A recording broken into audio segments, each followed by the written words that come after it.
Get ready with me while I tell you guys how me and this one girl were beefing the whole 5 days in Chicago. Okay, so if you haven't seen the fight video on Colette's account, go check it out. I'll tag her in the caption. But basically, here's the story time. Okay, so whenever I first got to Chicago, me and her were good. Like, we had met before, we had been close, made a few TikToks before, like, we had known each other, we were actually pretty close. I thought she was, like, one of the sweetest people I met because, like, that's how she comes off, that's how she presents herself. But boy, was I wrong. Okay, so I'm really big on people, like, not taking my stuff without asking, or at least, like, asking to borrow something. And I don't really like sharing makeup, just because I feel like that's gross, and, like, I'm kind of a germaphobe, so I'm not a big fan of that. So one of the things about her that kind of, like, rubbed me the wrong way was that she would use my makeup without asking. And I kid you not, I almost lost it whenever she used my mascara, because I'm so big on not sharing eye makeup just because I've gotten pink eye so many times. So I literally almost lost it on her whenever she just took my mascara without asking. So I did get a little snappy with her. I was like, hey, like, I really need you to start asking before you use my stuff because I don't share mascara and I just think that's really gross. That's literally all I said to her, and then she rolled her eyes and walked away. And then whenever all the girls were getting ready in the bathroom for Olivia Rodrigo, we were all putting on face glitter. And so then I put on face glitter and she told me that I looked terrible with it. And it honestly kind of did hurt my feelings because I thought it looked cute and I thought it looked good in the face glitter, but she told me it looked terrible on me and that I should redo my whole makeup. So after all that happening, my day was kind of ruined at Lollapalooza, and I feel like I just, like, couldn't enjoy, like, all the people I wanted to enjoy because I was just overthinking about the situation the whole time.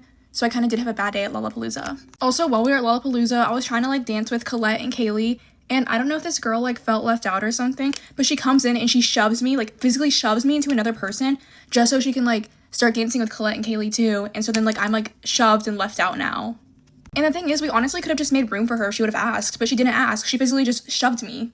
So after that, I was honestly so done with her at that point, and I did get a little bitchy, and me and her, like, started arguing at Lollapalooza. I don't know if anybody saw this, because we low-key, like, were doing it secretly, because we didn't want our managers or anybody to know that, like, we were arguing or fighting, because, like, me and her were literally beefing that whole trip.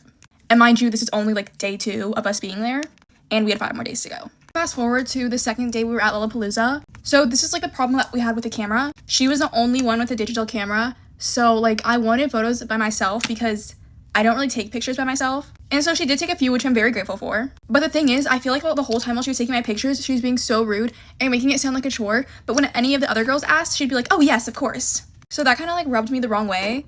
And then another thing, she was going to delete, like, one of my solo pictures that, like, I looked so good in. Like, I'm not even, like, trying to be cocky or anything, but I'm not photogenic. Like, I cannot take photos, and that was, like, a one good photo of me that, like, I actually needed because I do not take photos. And so she was trying to, like, delete that off her camera to free up storage for more photos of other people. And I was like, wait, like, can you download it first and please send it to me or something before you delete it? Like, I really need that photo because I don't take good photos. Like, guys, I was literally begging for that photo, like, on my hands and knees pretty much because I wanted the photo. Eventually, I do get some of the other girls to get on my side, so she does end up, like, not deleting it, thank God, because I really wanted that photo. I feel like after I put up this video, she's gonna come up on here and say a bunch of lies, but I have so many people that can vouch for me on all this, so. And in Colette's video, I know it seems like I'm the problem and I'm seeming bitchy, but that's because I was just so fed up with her after all that. Like, I don't think anyone understands how fed up I was with her after all that. And I did say some pretty mean and hurtful things, but it's because, like, she'd been giving me, like, issues the whole trip, and I was just so ready to go home because I was just, like, not having a good time anymore. Alright, I hope you guys enjoyed my story time of that whole video because I know I had a few people asking me for it. And yeah, bye guys. For years, I had a stalker who was so obsessed with me that she had an entire fake account and fake life pretending to be me. She created accounts for all of my friends and family members to make it seem more real, and she had a account on Twitter where she used my face when I was underage and said that the content was me.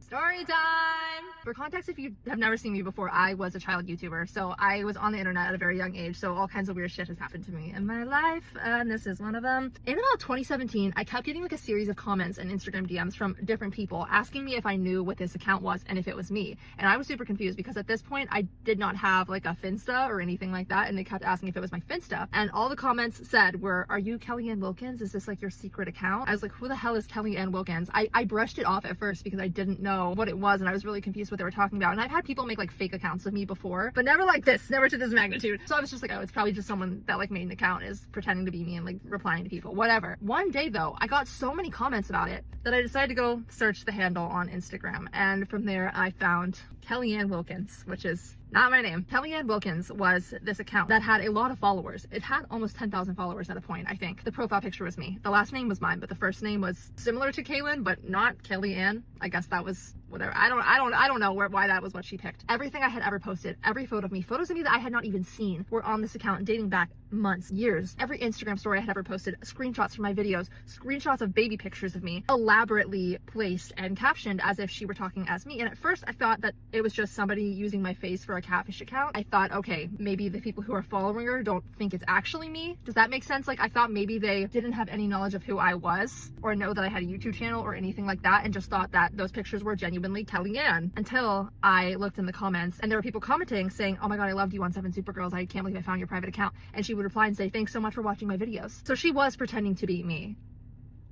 I thought this was really fucking weird. I blocked her on everything. I reported the account. I had a bunch of my friends report the account. I was super weirded out. She had everything. She knew all of my family members' Facebooks. She had gone on my family members' private Facebooks and found any public photos that I may have been in on any one of the aunts, uncles, grandparents, cousins, like found any public photo that I was in and reposted it to make it seem more real. Granted, okay, it's like not that hard to find someone's Facebook, right? Like if you know their name or you know their family members' names, like it's not that hard. It's not like that's crazy, but the fact that she was doing it and was obsessively stalking them for any new photos of me, like she was not only stalking me, she was stalking my parents, my grandparents, my aunts, my uncles, my cousins. This girl had photos of me that I genuinely have not even seen. Like I have never even seen some of the photos that were on her account. I was so confused. I was like, where the fuck did she get this? At some point, I replied to one of the DMs that was asking if it was my account, because I was like, oh my god, I do not want people thinking this is me. And I was like, no, it's someone pretending to be me. They have this whole elaborate account and they're finding all my pictures. And she goes, girl, that's not even all. There's a Finsta that's so much worse.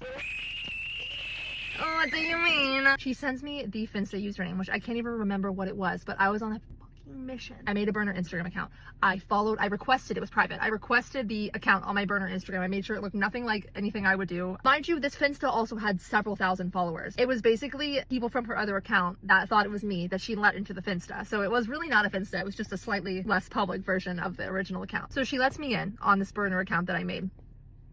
In 2017, and past that point, I was on Walking Dead stan Twitter. Lore drop. I had a stan Twitter account. This was like my one private thing, was my Twitter account. No one knew I had this Twitter account when I was posting videos. It was like my one private thing. There was like maybe a couple people who had found it, but it was pretty underground. I had Twitter friends that I had met at Walking Dead conventions and that I interacted with frequently. Dark time in my life, but that's not the point of the story, okay? Also, you can't find the account. It's gone. So don't even try. This is the point I realized that she knew about my Twitter account, because she had every single picture or post I had ever exclusively shared on the Twitter account, on this account. And she had made a full catfishing profile to catfish as my best friend. So not only was she stalking me, not only had she found my private Twitter, she was stalking my friend Brooke. She had the exact same format account for Brooke, a Finsta and a public one. And the username was Mayanda Brooke, but she would call her Maya. But I guess Brooke was her middle name. I'm not sure what the Mayanda was. I really don't know, but that's what it was. It was Mayanda Brooke, and she would call Brooke Maya in all the posts. So she would post pictures of us that I had never posted anywhere but on Twitter, and she would be like, me and Maya on our date. She would post photos that I had posted of like Brooke and I hugging goodbye at the airport after meeting up, and be like, saying goodbye to my girlfriend for the next like 6 months. It's so hard to be without you, Maya. If I did like an Instagram live or any sort of live stream, she would screen record the entire thing and she would manipulate it to make it sound like whatever she wanted me to say, or she would use it and make it into an Instagram story and cut parts of it. Where I remember I'd done a live stream where I was with Brooke and she would cut parts of it to make it look like we were posting videos in real time, and people were believing it, and people were replying like, I hope you have so much fun at this Walking Dead convention, you guys are so cute. She was fully leaning into this, and she had stalked Brooke to the extent that she had stalked me, found all her family's Facebooks, found private photos of her that she had never posted so deeply that she had somehow found this video that Brooke had posted on an app of her like singing. Not even like a public app, like some stupid, like, you know those apps where you can like duet your friends singing that like don't even exist anymore? It was something like that, and her face wasn't even in it. It was just her voice, and she posted it was like, found this of me singing when I was 12, and it was dead ass a video of her like singing when she was 12. I don't remember exactly what it was, but it was something like that. Oh, but it gets worse. Oh, but it gets worse.